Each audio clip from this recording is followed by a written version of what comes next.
Well, coasters, I'm with Murray Molloy. That's I'm saying that right, aren't I? You did right. You're definitely a Molloy. Yeah, definitely Molloy. Oh, I love it. Coaster born and bred, never left. Now this event tonight is huge for you. Yeah. It's huge. Where'd your interest in trucks come from? Well, when I was a kid, my father had a transport business. Yeah. Molloy Brothers was his brother, and I'd always go with Dad all the time. You know, like a walk. You know. Yeah. And I just, from then went on. You know, as you look at that finger, I lost at 6 years of age working with my father. You know, just an accident happened. He'd be crucified for it now, but it just was one of those things. And I was always with Dad by his side. Yeah. And that's when it started. Yeah. When did you start driving cars? 8 years of age. You did not. 8 years of age. You wouldn't even reach the pedals, would you? I had a bit of trouble. I had to get away up like this and sit down, you know.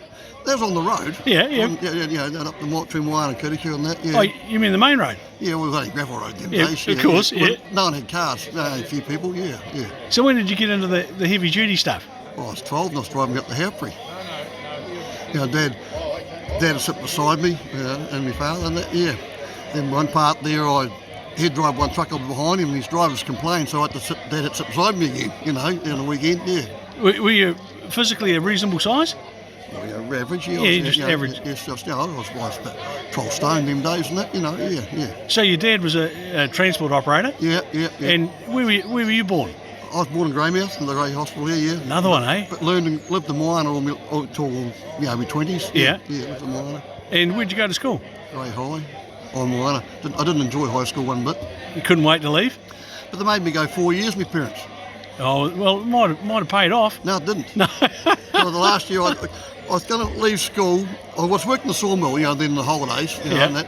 And I was going to be 18 that next year, and I was working the sawmill till I was 18 and go driving trucks. That was my ambition in life. But right. They seemed better. And I've been there all the holidays, and Alf Western, he said on the Friday morning, are you going back to school? On Monday, I said, yeah, to get my leaving certificate.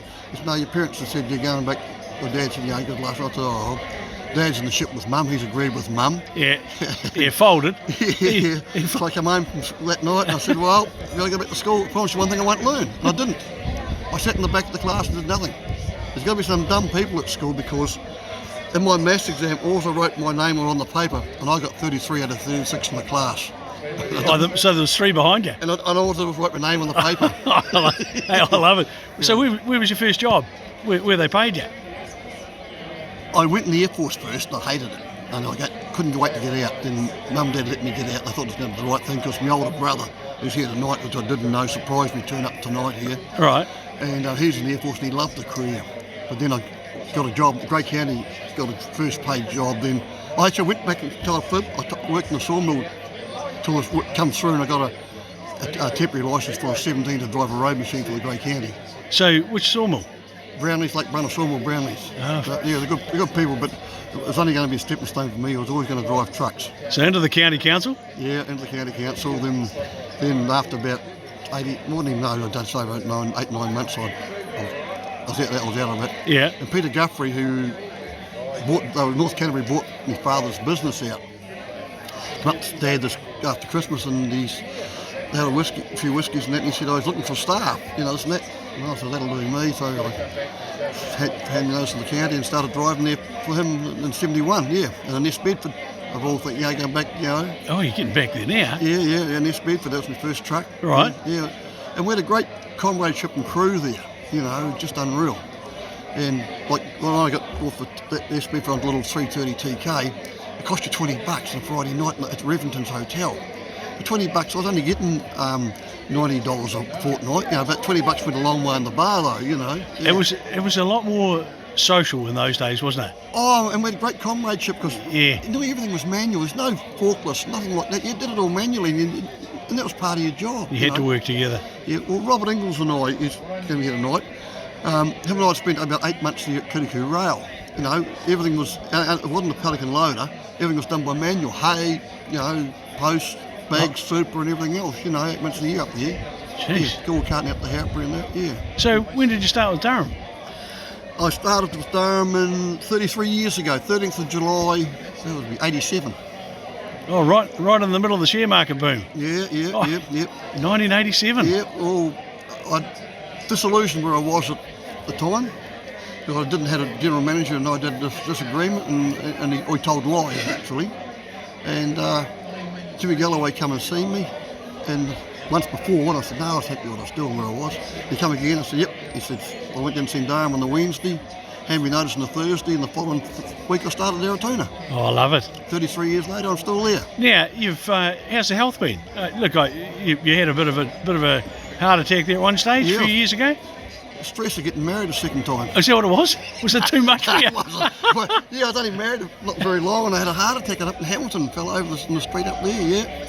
I was driving the fuel tanker for Durham then, and we started the fuel off. Yeah. And Durham tried his best to get me back on the tank, and BP wouldn't do nothing about it. Then he put me back on it. Then next had this doctor from BP come over, and he said, nah, you can't go back on it. And I was actually really gutted. But Durham alone were very good to me. They kept me on, and then we, just mucking around. I did a little bit of fridge work and that. Then Durham said, get the union onto it to fight it. So I got the union in to fight it, and I went and seen them. And they didn't come and see me. I'd had an operation on my knee, and I was coming back from Cross, and I seen Lou Burns at Cass going back. And Durham said, Lou Burns called him to see me today, and told me BP are too big to fight. So that day I've never paid a union fee ever since. I never will again. I love it. I love it. Yeah. So which is the truck that you've been driving? I'm driving the bulk truck now, but Durham put me. I did fridge work for 6 years, I think it was. I've been on bulk for 18 years now. Wow. Yeah. I look after me. I'm on my third new truck there on bulk. I've had about Aratuna. I've had 6 brand new trucks since I've been there. 3 complete rigs. It's a privilege to get 3 complete new rigs. Oh yeah. Well, you've got to have a few years under your belt too to be able to do that. Yeah, I've done a couple. Now, how many have you written off? None. None. I did roll a fuel trailer. Right. I didn't. It wasn't on the road give way. And all the big rigmarole with BP and the Durham that came up was upside down for about 12 hours. I think before they finally BP the head rings come from Wellington down for that to touch it. We lost 600 litres of petrol upside down for 12 hours. Actually, that's pretty good, isn't it? Yeah, and they looked at it and they said, Durham said, you know what I think what happened? There's a branch hanging out. You went around with that in the road. I said, that's what I did. And the tyres got it and then just tracked and went off.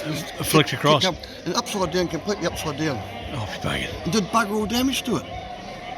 So, what happens next? When are you going to retire? When my body tells me. Well, you're looking right. Yeah, I am. I'm feeling good. A couple more years yet, I reckon. Well, I'd love to come along to a party here for your 40th. Oh, I don't know whether. It'd be pretty cool. Yeah, 40 years there, too. That'll be 7 years' time. Yeah. I might be old by then, but yeah. Well, coasters, I'm with Murray Molloy, and tonight at Shantytown, it's the big award presentation for Murray. There are some others, but Murray's is the big one, and people from NZTA, is it? Yeah. Here tonight, and a fantastic occasion. Hey, congratulations. I'll have the camera on you tonight when you get your award. Oh, very good. Thanks very much. And thanks so much for your time. Good, yeah.